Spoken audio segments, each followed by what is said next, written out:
So I've been homeless twice. When I was in 10th grade, my parents fell out and my mom decided, you know what, I'm going to figure it out. And we lived in a 1-bedroom motel. It was me and my 3 siblings, my younger siblings. And it's just like, she was stressed out like, oh my God, I don't know how we're going to eat. And I'm like, okay. And then I stayed at a homeless shelter with my mom and my younger siblings.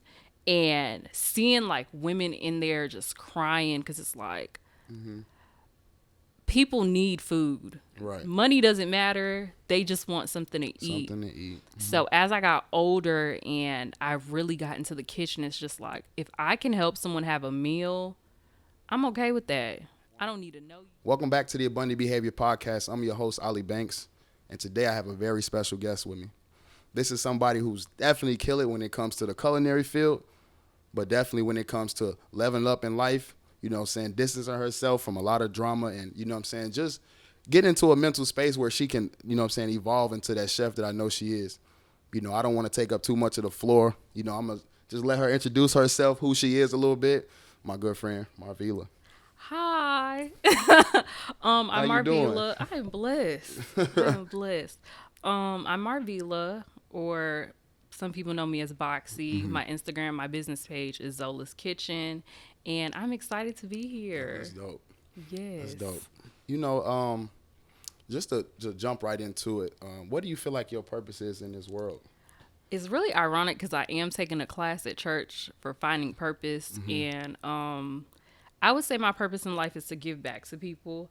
I don't know exactly what that entails just yet, but I know I'm a giver when it comes to friends, strangers. I will literally give somebody my last. So, and I don't know if people are religious, but one of my main spiritual gifts is the gift of faith. Okay. So when it comes to believing that God has something for you, my belief is Through the roof. impeccable.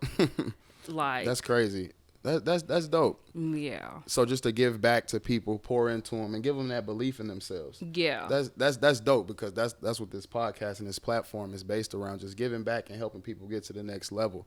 So I definitely think that's dope. Whenever you serving people, you definitely gonna get your blessings tenfold. That's something that I realized. Like when you giving and you giving and you giving, you may get overwhelmed with giving so much, but that's where a lot of the blessings lie. Because when you just doing all the receiving and everything like that, you don't really get many blessings by that. But when you know, extending yourself, going beyond your reasonable service for people, that stands out, because you never know where people will end up.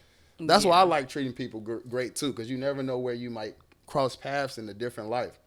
You know, even though you may not be the best friends right now, you may need them. Yeah. You may need them, and so that's why I'm a big believer on just being nice to everybody that I come across with. So do you believe that success is predetermined by God? Because I know I hear a lot of people, and I know I'm kind of getting deep. I hear a lot of people talking about, you know, they don't think that they should have this type of lifestyle, or those are for rich people, this type of class of people. And I always ask people, do they think that God has a list of people who he wants to be poor, who he wants to be wealthy, and who he wants to be middle class? So how do you feel about that? I'm in the middle. So I think a lot of people base their success on what they see on social media. And I will say I was one of those people, like when it comes to cooking, I would see other people's cooking page and be like, well, why can't I be like that? It's really about what you want for you. God has your life laid out. Right. But it's really about, okay, how are you going to get there? And too many people look at the end results and not the middle, the in-between, like what you have to do. He doesn't want you to be poor or rich. It's what you want to do. Right. And you can scale it as big as you want to take it. Exactly. And I feel like a lot of people might say you're delusional for wanting the things that you want in life. But exactly. Whatever I want, I'm going to get. You might not get it today, tomorrow, but I'm going to get where I need to get. That's a fact. That's a fact. People always say, like, I don't think he wants that for me. Like, I always tell myself, God wants for you what you want for yourself.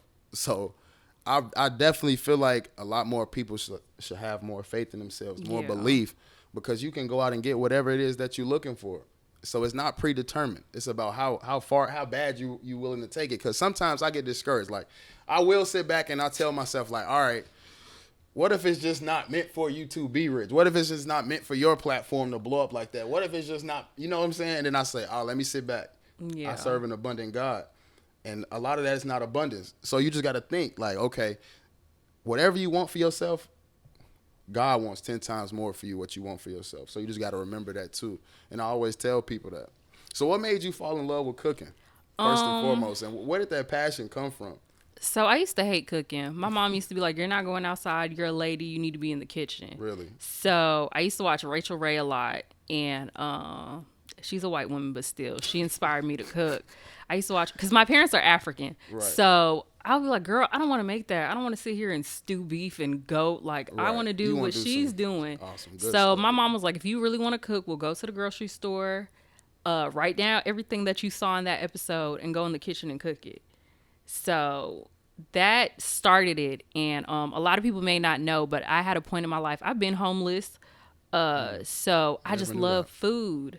And when I got to a position to where I could cook every day and not have to worry about, oh my God, when am I going to eat again? It's like I do it with ease. Passion. So I can go on TikTok. I can see a video. I can recreate it. Some people don't have that gift when it comes to, like, I would say art, because I can see a meal and I'm like, okay, I could do that. You don't even need the recipe for real. I don't. I see what you put on the counter and I'm like, okay, I just need to get this, this, and this. I don't need the measurements. I'm going to duplicate it to what works for me.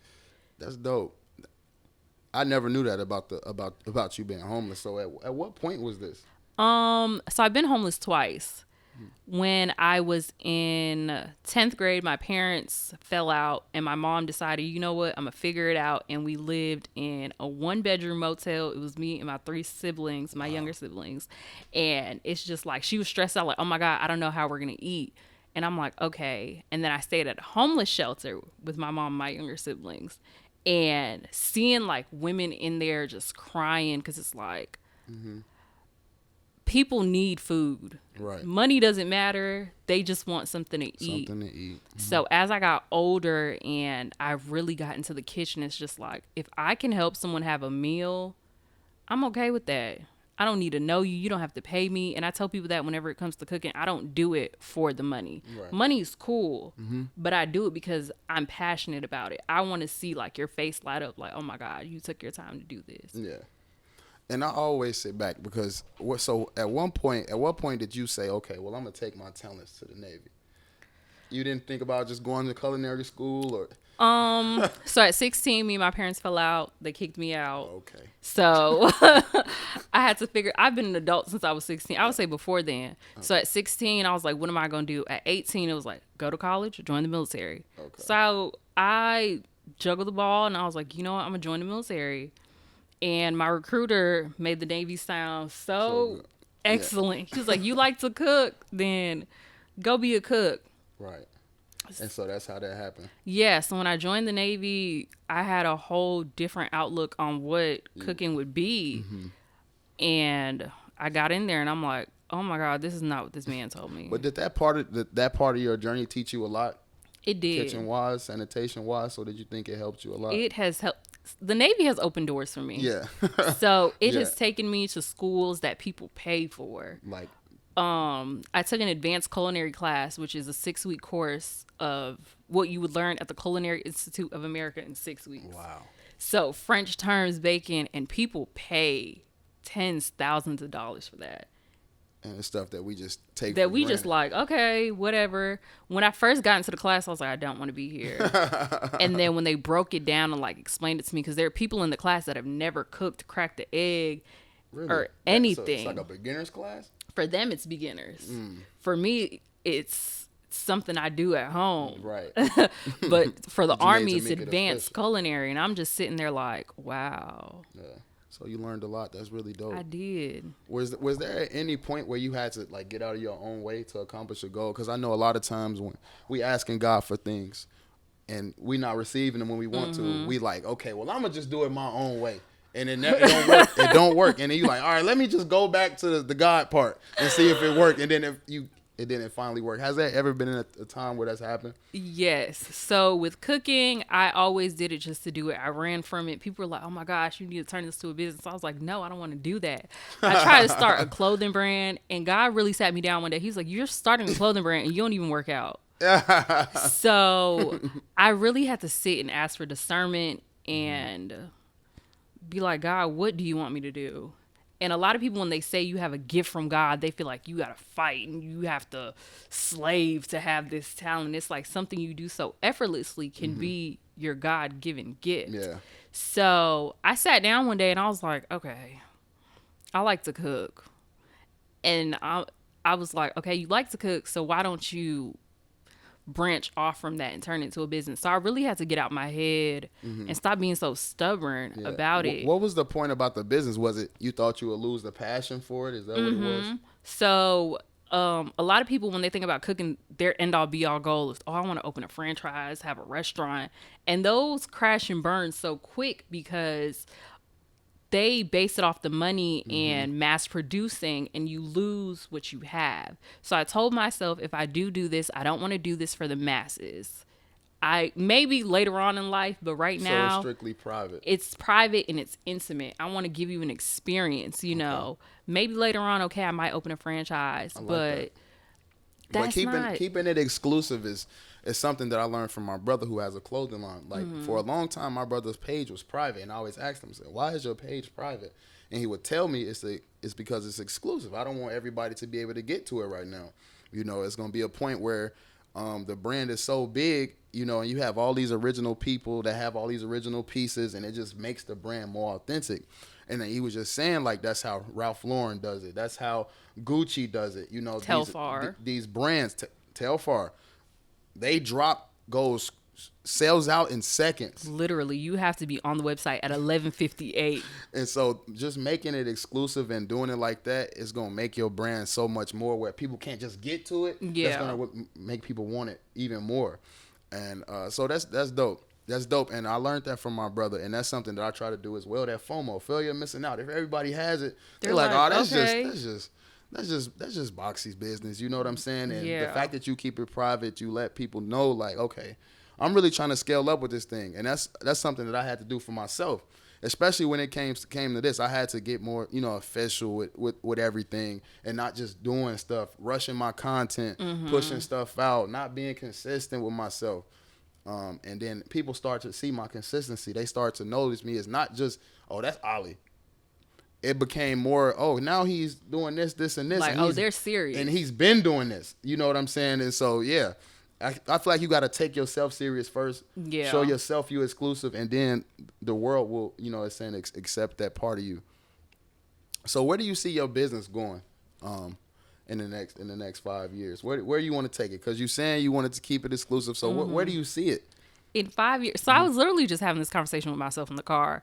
So I had an event yesterday for one of the retired Air Force guys, and that really put my foot in the door to what I want to do. Cause I guess one of his cousins, or she was younger, and she was just like, oh my gosh, you know, I like to cook, but I don't know how to cook. And I could see myself like doing cooking classes for the younger kids, or I know a lot of grown women that don't know how to cook. Me too. And they'll ask me like, I'll pay you to come to my house and cook, or just teach me how to cook. Right. So I might do like a cooking school or something in 5 years. Just like you said, to keep it intimate. Just keep it very intimate. Right. You know, I don't see no shame to the people that do it for the mass production, that open restaurants, but that's not something that that I want to do. You think it's because you're more like real hands-on? Is that what it is? I am. I like to like help you see what you're doing when it comes to cooking. That's something I take very passionate. So when it's to the masses, it's like you're paying somebody else to bring your vision to life, and you just step back for these cooks. And you step back and you're just like, okay, I'm just getting the money. I'm just getting a check. And I don't want anyone to ever feel like I'm playing with your money or your time. So having an intimate hands-on class is like, okay, you see what I do. I can teach you what you're doing wrong, or what works for you might not work for me. And I might learn something from you that I didn't know. I like that. That's dope. That's a great vision. That's a great vision to have. Keeping it intimate, keeping it private, and keeping it exclusive. Yeah. Because I most definitely was going to reach out to you because I like the work that you're doing. And yesterday, people don't understand having to get off work, run another business. Because I just got off work, having to rush home in the rain, set this up. It's a grind. Yeah. And you go day after day after day, and it's like not yielding no result. You start to get burned out a little bit. So I had to always remind myself, like, what are you really doing it for? Or refresh my memory. Like, get back into the grind. Because that's why I had to take a break, because it was getting overwhelming. I'm pushing out. Burnout is no joke. Especially with the content, because it's a day where I don't post, and I'm like, what am I doing? You're supposed to be posting. And so I had to, like, give myself grace, like, you're doing a good job. You know what I'm saying? So that's definitely dope. Have you lost any friends along the way? Because I know at some point when you start to elevate, your mind starts to shift. And when that shift happens, it's like this. It's no slow shift. When it's like a person's here, then they realize and they wake up. And that's how it was for me. Yeah. It took one book for me to read and my whole mindset shifted. And I lost a lot of people. Not necessarily lost, but I cut myself off from a lot of people, not letting people have access to me. You know what I'm saying? So have you experienced that? Tremendously. Tenfold. I think my shift was a little bit slower. I noticed the way people started to move didn't align with my purpose in life. And I didn't even know what my purpose was at the time. But I was just like, I don't want to do this anymore. I don't want to be filled with none of this. And I noticed I was in solitude a lot. Okay. I was by myself. Yeah, I have friends or whatever, but it was a season where it was just me, God, and my mind. And I was like, okay, what do you want to do? And some people think that silence and that stillness means you're not achieving what you want to achieve in life. But it was just like, he was preparing me for what I was about to do. Like the event yesterday fell in my lap. Ironically, the people I work with, they're like, oh, you cook. And I was like, yeah. And I had just started my Instagram business page because I was like, okay, you tell people you cook, but you don't have any fruit or proof of what you're doing. So, it was one of those moments where I was like, okay, you need to stop hanging out with these people. You need to stop doing that. You can't have these people in line with what you're doing because you don't want anyone to associate with you with what they do. No offense to what they're doing and the way they live their life, but some people might be like, oh, she hang out with them. I don't know if I even want to deal with her business. Right. From the outside looking in, it's like, okay. Because people are going to judge you regardless, you know. Yeah. So, yeah, go ahead. It's just predetermined. People have predetermined opinions on you based on who you surround yourself with. So I took that period of isolation and just was like, what do you really want to do? If this is what you want to do, then go for it, you know. And I did have to take a break because I have moments where I'm cooking. I'm like, oh my God, I should record this. But it's like, I need to live in the moment as well. You need to find that balance of just enjoying it. Enjoying what you're doing and not having to always record content. Because you can have a moment where you have content that will fill your glass for the next 2-3 weeks. And then you have to just sit down and figure out what's the next step. What are you going to do next? Yeah. And I went through that period too where I was fighting with who God was calling me to be. And it's definitely a fight. Yeah, it's a battle. It's a battle, man. And I when I joined WFG, that's when I really started to like step into a different version of myself. But I was still so connected to a lot of things I had going on that it was like pulling tug. You know, in the morning I'm preaching financial literacy, but at night, you know what I'm saying, all that stuff goes out the window. Yeah. You know, wasn't studying how I was supposed to and everything like that. But I knew I wanted to be better. And it was like, okay, man, like, change. And then I was like, okay, boom, got back into the gym, started working out. And then that's when my whole mind shifted. It was like it went up. You know, I have moments where I'm down, but they not like they used to be. You see what I'm saying? Because your old lows, those, you know, they become like, they'll be up here now. They used to be down here, but your new lows will be up here. And so that's cutting people off was the biggest thing. Yeah. Because just being connected with people, your name coming up and everything. Drama is like you trying to detach you trying to recreate and it's people that still pull and tug and stop having to hang around people who always reminding you of who you used to be when you're trying to be something different. That's why I was like, if you met me before, but you haven't met me, even if I see you today, you don't know tomorrow, who I was yesterday. I can't expect, you know what I'm saying, that people change. Yeah. People get better. And I had to realize, like, everybody don't have to go with you. Even if you keep these friends, they don't have to be involved in everything that you have going on. Because I'm one of the people, I want all my friends and everything that I got going on. But I had to realize, like, everybody has to find their way. And this was my way. And it was a little weird for me at first because I'm like, this was never you. Where did this come from? Yeah. You know what I'm saying? And so it was kind of hard for me to accept as well because I'm like, man. But when I started to speak and I started to talk, it felt good. Mm-hmm. I don't know why, but it felt good. And I was like, I want to keep doing it. You know, and so it was definitely a pull and tug. I wouldn't say I lost a lot of friends, but I definitely made myself more exclusive. You know, and I feel like that's how you have to be as a person anyway when it comes to protecting your energy. Mm-hmm. When it comes to cooking, like what are some of your favorite dishes that you like to cook? With you being African, are any of them like African dishes? Or what's funny is I really don't cook African food. Okay. And people ask me to, and I'm just like, no, I don't want to. Why? I fell in love with American dishes, but I feel like my best friend told me the other day, she was like, just by the way you fry chicken, I know you're not American. Why is that? What do you mean? Like, so I guess it has an African basis. Like the way I wash my chicken, I boil hot water and I pour it over the chicken because it takes all that slime off and it makes the chicken more soft. So that way when you do fry it, you're not worried about, oh my God, why is this chicken so tough? Because when you buy it from the grocery store, well, people don't pay attention to stuff like that, but I do when it comes to food. Like I inspect it to the T's, but I'll like soak my chicken in buttermilk for like a couple hours or something, come back to it. She was like, people just put flour on it and keep it pushing. I'm like, no, I take my time with food. Like I will spend hours in the kitchen to have a peace of mind, but I don't cook it like the American way. But I really don't make African food like that. It's so what dishes do you like enjoy cooking the most? Starches. I love rice, potatoes, mac and cheese. I love starches. They're my downfall. Really? That's what you enjoy cooking? Why is that?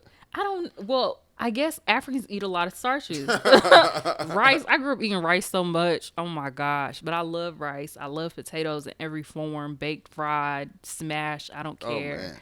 And mac and cheese is something that I've been working on for years to get it out. To perfect it. I have my shortcut mac and cheese, and then I have she took her time to make this mac and cheese. That's crazy. You got two separate dishes. You got the good one, then you got the here you go. Yeah, and then you got I blessed you. Yes. And you say you've been working your whole life to perfect it. How long do you think it's going to take for you to perfect it? It's exactly where I want it to be now. So whenever people be like, oh my gosh, can you tell me what you did? I'll tell them the basics. I'm like, okay, just, yeah. And they're like, I went home and made it. Small little steps in there that make a difference. That I'm not going to tell them. So do you bake? I do. You do? But I don't. Baking isn't my forefront. I'd rather cook. Okay. Because I know every time you ask a chef, you bake? They like, really kind of stay away from baking. I know how to bake. Yeah, right. Okay. But it's not one of those things where it's just like, okay, let me go make a cake. Like, I really have to plan making a cake. Yeah. So does your cultural background play a big part in the way your food tastes? I think so. Yeah. I think so. Like, when it comes to buying seasonings, like when I joined the military, I'm from Miami, but I didn't know what Lawry's was until I joined the Navy. They don't have Lawry's seasoning in Miami? They do, but I didn't use it because my parents are African. So I'm used to going to the E-Mart, or my mom, like, just like hot sauce, she would buy the peppers and make hot sauce from scratch. All that. So everything I do is from scratch. So it's just growing up, that's what you saw. That's what I saw. Make hot sauce from scratch. So your mom really get down in the kitchen. She gets down. Like, there is no tomorrow. So how does she feel about your business? I don't think my mom really understands what I do. She's just like, okay, my daughter's cooking. Okay. But she's more proud to say that I'm in the military. Yeah. She's like, oh, my daughter's in the Navy. Yeah. That's she the works first thing with my the mom president said. and them. I'll be like, girl. Now my mom is that's my son that used to be in the Navy. She never let it go. So I understand. But yeah, like a lot of my family really, like my mom didn't really understand what I did. I had to sit down and explain to my grandmother what it is that I do, the content. They don't understand that. They're like, what are you doing on the TikTok? And I'm like, oh my gosh. Yeah, it's crazy. It's crazy seeing like the age gap and how like it's so much stuff that they're not hip to. And it's like, it's right here in their faces. And she's just why are you in the kitchen recording yourself? Yeah, recording yourself. Yeah, like, it's everybody do it, mom. Like go look on TikTok. But I have Everybody's younger doing it. siblings, so they kind of they're in explain it to her. They're like, yeah, she's making content. And she's just like, what? Yeah. Okay, have fun. So what's one of the biggest lessons you recently learned? Like, what is life teaching you right now, if you could say? Ooh, to have faith. Yeah. To have faith. Like, would you pray for it? My homeboy, well, I'm going to just call him preacher Matthew, because we be having like deep conversations when it comes to God. And he's like, what you're stressing about, you could pray for it today and you'll have it tomorrow. Oh, yeah. That's the way to live. And that's the way to live. And it's true. He's like, if you just sit down and pray for it. And I told him the other day, because he was stressing. I'm like, the stuff we stress about is so minute. Because Jesus literally died on the cross and came back, chin up, chest out, like it was nothing. And you're worried about, okay, I can't pay my bill tomorrow. I can't do this. And it's like, it's so minute. If you really sit down and just talk to God about it, he has the answer. He's just looking at you like, yeah, be so serious right now. Because I got you out of the storm last time. Why can't I do it this time? Yeah. And I think that's stacking up those small wins and just remembering a time where God came through for you or put you in a state of gratitude where you like, all right, let me just trust him for one more day. Because that's all you have to do is just get through one more day. And like you said, people don't really have like real problems. A lot of it's just money. It is. It's driving people over the edge. And I feel like social media plays a big part in that. Because you can go right now, look up a multimillionaire, look at their lifestyle and go, oh man, what am I doing with my life? And that right there will send you into a whole nother headspace. And I would say another thing I had to learn was to sit down. Last year. Me? Yeah. Was it last year or the year before last? I don't remember. At one point I was working 3 jobs. Oh my I was God. working nights, I was working at a restaurant, and I was doing Amazon Flex. Just to make money. And then I sat down, I'm like, girl, what are you doing this for? Probably really wasn't even making a whole lot. Just looking back at it, I'm like, you did all that for what? Exactly. Learning how to sit down was something I had to learn myself. And not like job wise, but just going out. Yeah. Like I had to sit down somewhere and sit down and work. And now I got into and I think a lot of that was like my headspace. Like I always wanted to be around people. You know, I don't know why. I just always wanted to be around people. Oh, what y'all on? What y'all doing? What y'all got going on? And I slowly but surely start to teach myself to just enjoy my own company and just sit down somewhere. Like you don't have to be outside all the time. You don't. But it was like, I don't know, the headspace I was in, I just always wanted to be somewhere. I always had to be outside. I always wanted to wear the liquor, but I had to learn how to just sit down, save my money, and just work a little bit. Because I always feel like I'm missing out on something. But it's the same thing outside over and over and over again. So what's something that you want to leave with the people? A quote, any word of wisdom, motivational, anything that's been on your mind? I would say don't compare yourself to the next person, because comparison is a thief of joy. Yeah. You could look at even your friends. Like your friend could be up here and you feel like, oh my gosh, why am I not up there? I have friends that are like up there in life. But I don't look at it as comparison. I look at it as like, okay, what do I have to do? Like, and I'll sit there and I'll pick their brain. Like, what are you doing? What do you do differently? What do you suggest I do differently? And if you don't have any friends who you wouldn't trade lives with, you need to change your friends. And I don't mean that in a money aspect, but like spiritually, what does their soul look like? Yeah. I think that's something that I think that's something that a lot of people ignore as well, is like the inner person. And because a lot of people, they on the outside, they look like beautiful people. They have it all together and inside is stank. Messed up. And then you wonder why people not keeping friends. They turning on you. This, that, and the third. Or why their business isn't booming. And that's another thing I had to learn. If you don't have God at the foundation of what you're doing in life, it's not going to go anywhere. Because now you're just chasing the money and the people. The people will come. The money will come. Most definitely. Because I always tell myself, you might not have all the money right now, but if you keep working, there's going to be a point in your life where the money's going to come and never stop. Exactly. You see what I'm saying? So that's definitely on the aim that I'm going with that. But I most definitely appreciate you for coming out and speaking your piece. Yes. Let the people know where they can follow you at one more time. On Instagram, it's @_Zola's Kitchen, ZOLAS Kitchen. And you're probably like, where does Zola come from? That's my middle name. Okay. And if you want to follow my personal page just to see what I have going on there, it's that's Mimi, THATSMEME_. Let them know all your services that you But have. I do meal preps. I do private, intimate events. If it's just you, friends, family, whatever your vision is, I'm pretty sure I could bring it to life. That's dope. Okay. Yes. Well, thank you guys for tuning in. That wraps up this episode. Stay tuned for the next episode, and we definitely only going to get better.